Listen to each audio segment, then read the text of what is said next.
ایک صحابی آئے، یا رسول اللہ میرا ایک پڑوسی ہے، اس کی کھجور ٹیڑھی ہو کر میرے گھر میں چند اس کی شاخیں ہیں، اس پر جب پھل لگتا ہے اور ٹوٹ کر گرتا ہے تو میرے بچے اٹھا لیتے ہیں، ہم غریب ہیں۔ تو وہ پڑوسی بھاگتا ہوا آتا ہے اور آ کر میرے بچوں کے منہ میں سے کھجور کو نکال لیتا ہے۔ یا رسول اللہ صلی اللہ علیہ وسلم، آپ اس کو کہیں کہ میرے چھوٹے چھوٹے بچوں پر اتنی زیادتی نہ کرے۔ آپ صلی اللہ علیہ وسلم نے اسے بلایا، وہ منافق تھا۔ آپ نے فرمایا، بھائی ایک سودا کرتے ہو؟ اس نے پوچھا، کون سا سودا؟ آپ صلی اللہ علیہ وسلم نے فرمایا، یہ کھجور کا درخت مجھے دے دو اور اس کے بدلے میں تمہیں جنت میں کھجور کا درخت لے کر دوں گا۔ وہ کہنے لگا، یا رسول اللہ یہ کھجور اصل میں میرے بچوں کو بہت پسند ہے، اگر کوئی اور کھجور ہوتی تو میں دے دیتا، تو یہ میری معذرت ہے یا رسول اللہ، اور چلا گیا۔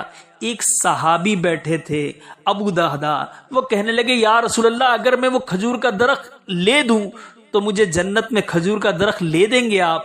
آپ صلی اللہ علیہ وسلم نے فرمایا، ہاں تو مجھے لے دے، اس کے بدلے میں تمہیں جنت میں کھجور کا درخت لے دوں گا۔ وہ صحابی اٹھ کر اس کے منافق کے پیچھے چلے گئے اور بلایا، اے بھائی بات سنو، کھجور کا درخت کتنے کا بیچو گے؟ اس نے کہا، میں نے اللہ کے نبی کو نہیں دیا، تمہیں کیسے دے دوں؟ انہوں نے کہا، اچھا بھائی منہ سے بول، کتنے پیسے لوگے؟ تو اس نے جان چھڑانے کے لیے کہا کہ اپنا سارا باغ مجھے دے دیں اور یہ ایک کھجور کا درخت لے لے، اور باغ میں 600 کھجور کے درخت اور یہ کھجور کا درخت کسی اور کو دینا ہے۔ وہ کہنے لگے، پکے ہو، سودے سے پھرو گے تو نہیں؟ کہا، میں پاگل ہوں کہ میں مکر جاؤں، مجھے 600 کھجور کے درخت مل رہے ہیں۔ انہوں نے کہا، مجھے منظور ہے، کھجور کا درخت میرا اور سارا باغ تیرا۔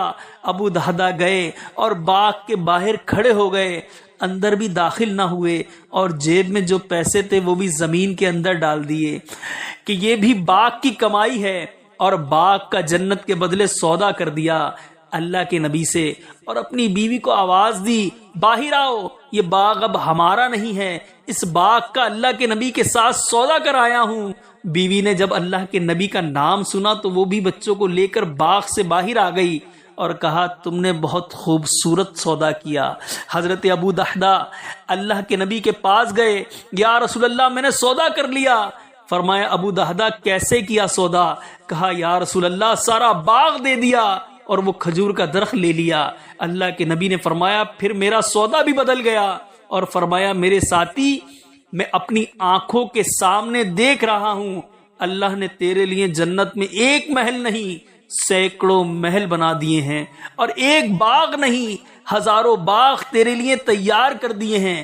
اور جب حضرت ابو دہدا فوت ہوئے تو اللہ کے نبی نے فرمایا، میں اپنی آنکھوں سے دیکھ رہا ہوں 1,00,000 جنت کے کھجور کے درخت ابو دہدا کے جنازے کے اوپر جھکے ہوئے ہیں، صلی اللہ تعالی علیہ وسلم۔